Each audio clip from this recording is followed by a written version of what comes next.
en terminant, c'est juste un commentaire de ma part. Oui. J'ai quelqu'un dans ma famille proche qui est dans l'enseignement. Oui. Puis lui, le reproche qu'il fait à la CAQ, c'est la diffusion de tout ça au niveau de l'éducation. Là, êtes-vous en train de dire les que les professeurs, etc., comment ça va se passer avec eux autres, etc. êtes-vous en train de dire que les journalistes font pas leur job comme il faut? Ben, Faut jamais dire ça. Non. Faut jamais dire ça parce que c'est pas vrai. Le reproche n'est pas fait au journaliste. OK. Parce que moi, j'ai essayé, là, depuis un an, de faire connaître nos propositions.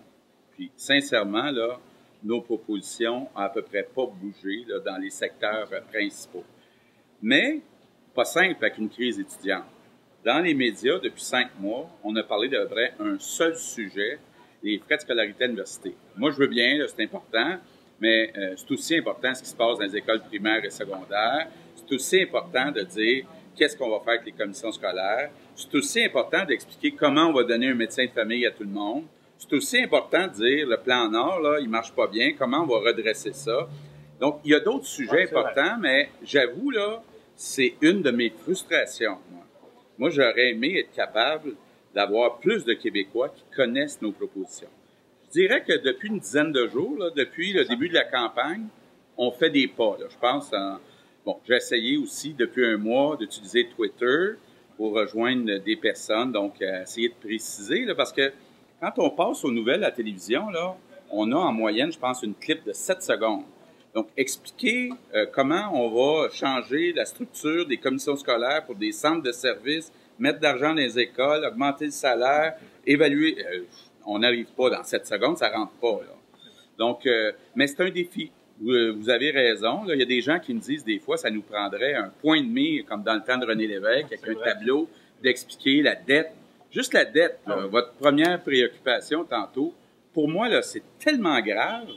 Parce que quand on fait une projection sur 25-30 ans, là, ça balance pas. Ça balance pas. On pourra pas, si on fait rien, se payer les mêmes services qu'aujourd'hui si on change rien.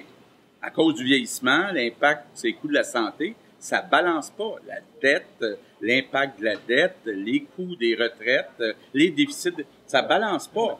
Mais expliquer ça, là, bonne chance.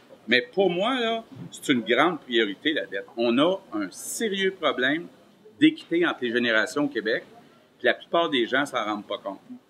Ou veulent pas s'en rendre compte, je sais pas. Il y a peut-être des gens qui s'en doutent, là, mais c'est tout un défi de communication, de vulgariser l'importance de faire un virage sur les finances publiques du Québec, là. C'est majeur pour moi.